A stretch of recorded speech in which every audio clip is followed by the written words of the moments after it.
जब भेटबे न कइल त लहू कला से का भइल, कोनो दावे न लहल त फऊ कला से का भइल। ऐसे तो डाढ़ पत फर के फुलाइल होखे, जब भेटबे न कइल त छौकला से का भइल।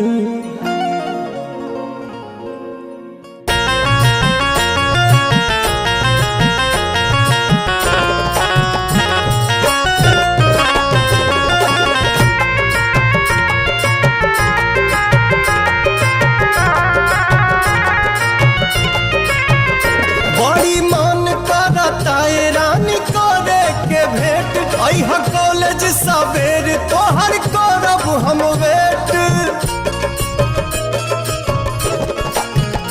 बड़ी मन करता ये रानी करे के भेंट। अइहा कॉलेज सवेर तोहर करब हम वेट, जवन भइल रहे गलती न फेर होई हो। मुहवा ओढ़नी से ओढ़नी से बांध के नई हो, ये जान न त चिन्हे में देर होई हो।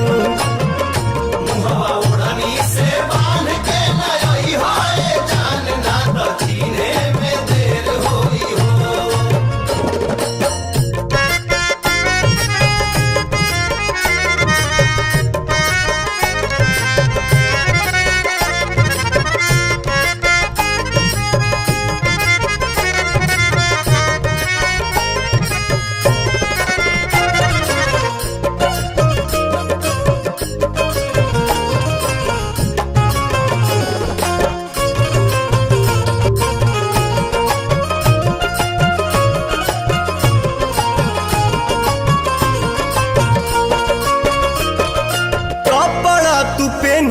चटक पियर रंग के हथवा में ले ली हम मोबाइल सैमसंग के।